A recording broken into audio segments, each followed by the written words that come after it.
All right, well, they file off. Let's get started. So Mark and I today couldn't be more excited to be with you that's here in the audience today, as well as the thousands and tens of thousands of people that are joining us live or via webcast to learn a little more about this ageLOC Vitality product. So today, Mark and I, we're going to talk about the science.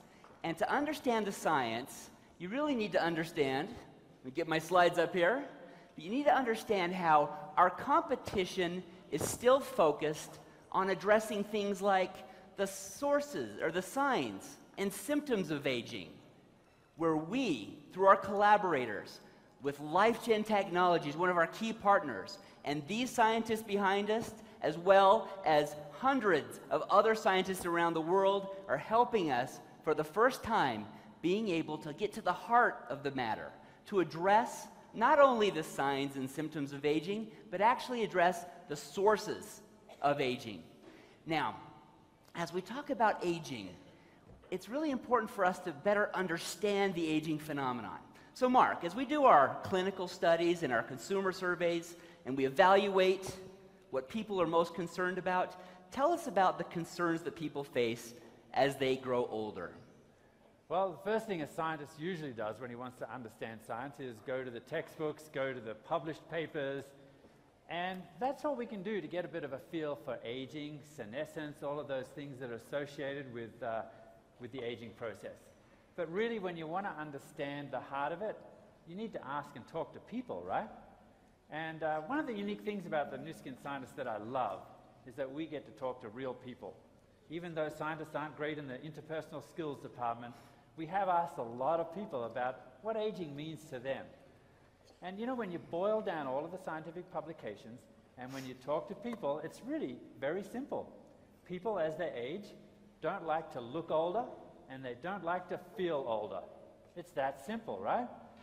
Now, looking older is about lines and fine lines and wrinkles on your face, discoloration, all of those things that we see with aging, a little bit of sagging, and even the way their hair looks. So that's a really important aspect, isn't it? Then feeling older. It boils down to the mere fact that people are losing that vitality. That's the first thing that people notice as they get older, that vitality loss. So I think you'll agree that as we have applied gene expression research to the way that we look, that it's really helped our product development and it's helped us to develop products that are really working. It's been a fantastic proof of principle for this branch of science. Do you agree? Yeah. Is the ageLOC transformation working for you? Yeah. All right. You can see the difference, right? So now we need to focus on feeling older, taking ageLOC inside the body. Now, what does that mean, feeling older? You know, that's kind of a nebulous term. And it's hard for us as scientists to start working on feeling older. So as we study this problem, it's first important to define the problem. Now, scientists, we have a number of terms for what's happening inside of our bodies during the aging process. Oftentimes it's referred to as senescence. Now, that's a very confusing word, really only used by some of the academics. A more common term is vitality. And vitality is defined as three attributes. There's three components or dimensions of vitality that we as scientists study. The first is, of course, the physical aspects, right? Fatigue, your stress, your ability to have the motion that you need, that endurance. Second dimension of vitality is, of course, the mental aspects, right? Our ability to remember things, to have that focus, that cognitive ability. And of course, the third dimension is very obvious as well, which is that sexual component of vitality. And in this regard, I'm speaking of the libido and that desire, all right? So as we study these three dimensions of vitality, that helps us to better define what we're addressing with this ageLOC science. But of course, the problem with vitality is that as soon as we hit 18, it is just all downhill from there, right? And it's in all aspects, all three of those dimensions of vitality. And it's really because our body needs energy, right? And our body's ability to generate that energy inside, to generate the energy and to use that energy, it declines. We start to struggle as we age. And as our bodies struggle to generate and utilize that energy, it can rob us of that youthful vitality that we once had.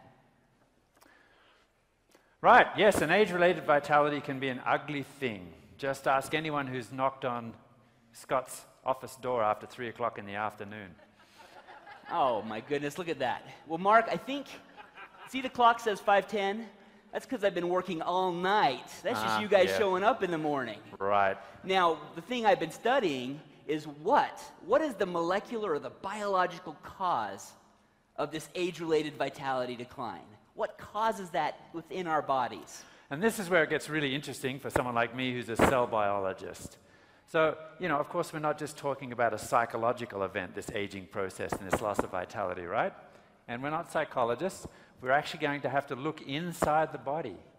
And we're all created of cells, right?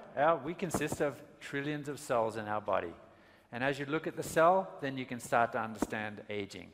But actually, the cell alone is not enough. You have to go inside the cell and look at cellular, subcellular particles. And here, I want to introduce to you our little friend, the mitochondria. Because it's the mitochondria that is able to convert oxygen and fuel into all of the energy that you need for all of the processes that Scott has talked about, our mental processes, our physical and sexual. Every cell in the body is driven by energy that's created through the mitochondria. So these little mitochondria, and I think that most of you may have heard of the term mitochondria, right? Yeah? So I don't want to get too confusing, but there's just a small little compartment within the cell that creates the energy. And the energy that is produced by these cellular power plants is called ATP, right? And that ATP is used to drive all biological processes occurring in the cell. So, for example, let's pretend we're looking in a muscle cell, right? The muscle cell needs ATP for what? It needs it for motion, to move, right? To move our arms, legs, muscles. But now, if we're looking at a brain cell, that ATP is required for something else. That ATP is required for the cognitive function, to help our brains function properly. And same thing for all tissues throughout the body. So you can see how important ATP is to your body, right? It drives all biological functions. And the mitochondria produce it, but the problem is, as we get older, the number of mitochondria in each cell just drops. And the ability, their function, ability to generate energy, it also drops as well. So the efficiency and the number in each cell drops like crazy. And of course, this has been tied clearly to this age-related vitality loss. So that's what you've been studying. Well, we're in the 21st century and we have some amazing technology now. I want to show you something more exciting than just the textbook knowledge of mitochondria. Every cell in our body is teeming with these mitochondria. This isn't computer-generated design. This is an actual picture of a live cell where the mitochondria have been stained. Every cell has between 500 and 2,000 of these mitochondria. Just look at them moving around in the cell. Their sole purpose is to generate the energy that you need for all of the functions that Scott just described. And you can see also a zone there where they don't go. Okay, it's around, remember this is 3 dimensions, so that's actually the nucleus of the cell. It's forbidden to all other subcellular particles except a special part, and Scott will talk about that in a minute. So, if you look inside that nucleus, let me back up. As we look at the mitochondria, we're trying to understand why. Why is it that their functional ability and the number decline? To understand that, you need to understand what controls the mitochondria. And what controls the mitochondria is found in the center of the cell, that no man's land that Mark mentioned. And it's called the nucleus. So within the nucleus, you can see something called a chromosome. And those chromosomes, those contain the information that drives the cell. Now, if I spread out those chromosomes, you'll find that each of the genes are located within that chromosome. Now, Mark, you have this fun little demonstration that helps better understand. So imagine this is your DNA. It's packed in the cell in these chromosomes, right? This is just the packing of the DNA. That's what you see right up there, marked chromosome. As that unwinds, then basically what you see is the strand of DNA. Along the DNA, it's divided into compartments or sections called genes. So I'm not sure if you can see here, but I have a red gene and a blue gene. Can you see that? Each of those genes is the pattern, the code for a particular protein. So the green gene is going to encode for a certain protein. Maybe it's for the cell wall of the mitochondria. So it's producing these proteins that end up as building blocks for the mitochondria. The red gene there, it's going to be producing a different protein. Maybe it's for some of the machinery that produces ATP, the little turbines there. The thing that really is at the heart of ageLOC science, gene expression science, is understanding how the levels of gene expression change during the aging process. Because it turns out that as you age, perhaps some of the red protein is not produced in sufficient quantities. Perhaps some of the green protein is produced too much. And the idea is to try to adjust that gene expression profile. So, as we study those genes, what we were trying to find is those genes that are important to the mitochondria during the aging process.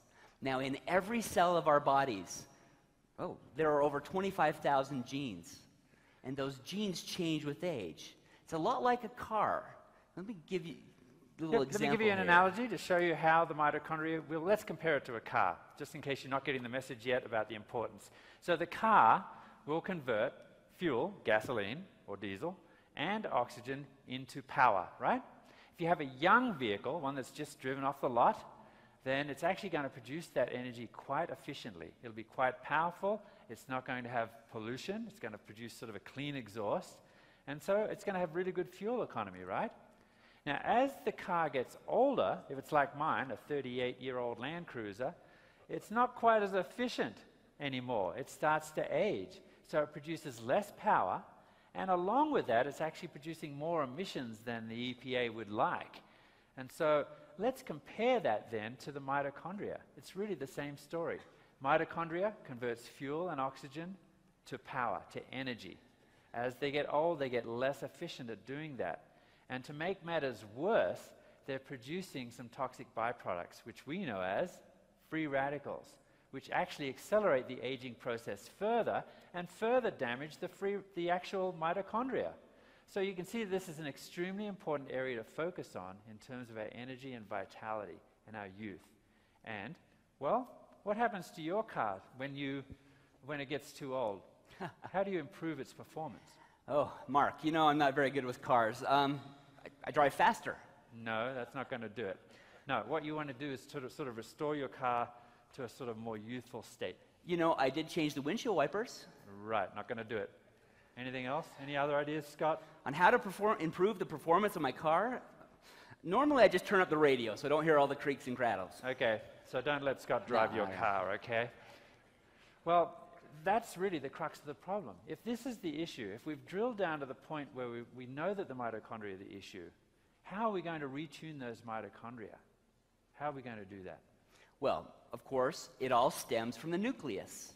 That nucleus contains 25,000 genes that controls every aspect of our bodies. But of course, they're not all responsible for what's happening to the mitochondria, right?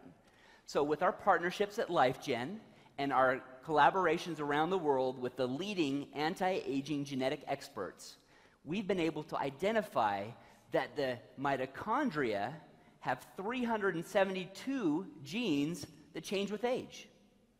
But really, as we really narrowed it down and we looked at the most important, we were able to identify and target 52 of those genes, the genes that control the aging process of the mitochondria.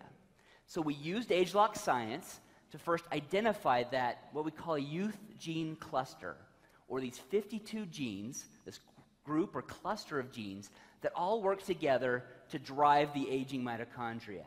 We were able to find natural ingredients that are able to restore the expression level of those genes back to more youthful levels, which provided incredible benefits with all three dimensions of vitality. You can see up here, we've addressed the physical vigor, that mental activity as well as that sexual desire. And I created this little slide to really help illustrate what's going to happen with this product and what happens in our bodies as we age. I drew this man as a young man with that youthful vitality emanating from every cell in the body. And that's, of course, as we're young. Now, as we age, what happens? I think everyone's experienced this. Our light bulbs tend to dim. That amount of vitality drops. Now, our competitors, they try to address this by looking at the signs and symptoms of the aging process. Like turning on the windshield wipers, turning up the radio. Our competition tries to do it with things like, caffeine, coffee, cola, 5-hour energy, Red Bull. That's what our competition's been trying to do. Now, we know that might provide a very temporary effect, but it's not long-lived, and you end up crashing lower than you were before. So, for the first time, our scientists in the PharmaNext division were able to apply this ageLOC technology inside the body. And the target is, of course, the sources of this age-related vitality loss. And what does that mean? That means that ageLOC is able to target the changes that are happening at the cellular level to restore the activity of these mitochondria within our bodies to bring out that natural energy and restore that natural vitality. Now, a cartoon is one thing, right? But let's try this out on some real living creatures. So we designed an experiment that Scott would like to share with you right now that really surprised even us in terms of its extent. Now, this was just a fantastic, just a fascinating, this is what makes science so much fun for us. We were testing these new vitality ingredients on animals. Now, of course, we have to do that for safety purposes. Now, we treat them just like you would your household pet. The animals aren't harmed in any way. They're housed in safe, clean facilities. They die of natural causes. We feed them healthy diets, and we observe. We just want to see what's happening to them. So we had this group of just normal diet of these mice. And we just watched them throughout their lifespan.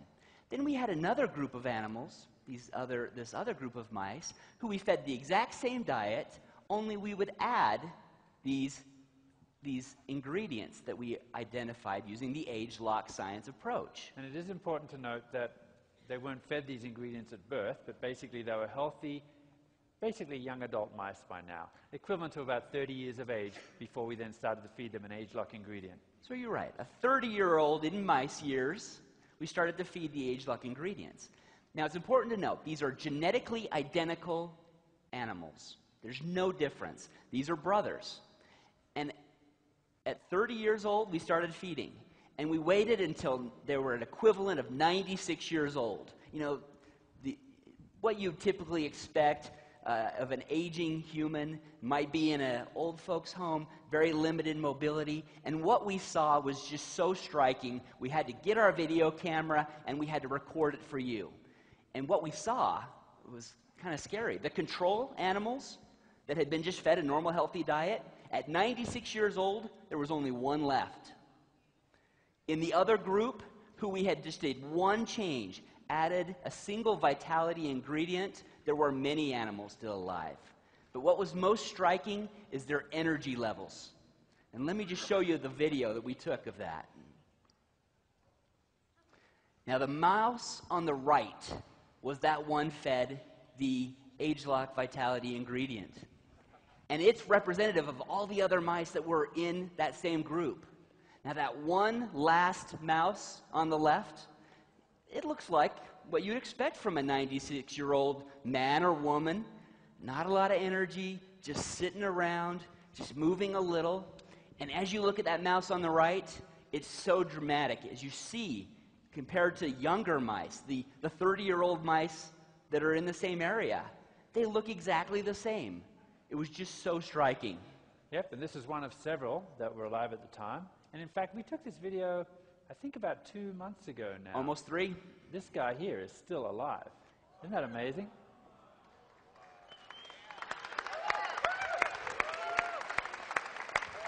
That would make him about 125. Something like that. And he's not the only one in that group. So I hope we've been able to share with you today some of our excitement. You know, when we were tasked with the idea of helping to rejuvenate vitality, we thought, you know, that's a tall order. But we actually were able to use gene expression science to target the source of aging. So we've gone into the body now, into the subcellular compartment, and targeted the mitochondria, targeted gene expression that affects the mitochondria with age, screened ingredients that were able to reset those youth gene clusters to a more youthful pattern, and then we're able to use that to guide our product development for ageLOC Vitality. We're extremely excited. But this is just phase 1 of ageLOC Vitality. Phase 2 is coming in 2011, and we're already working on that. But come to convention in 2010, in October, and we're going to share with you a lot more science about ageLOC Vitality. We have human clinical studies to share with you, some really cool heat maps, which I know you love, right, and understand. We're going to share with you as much science as we can to help you understand where we are. We're going to give you so much science you'll be vomiting.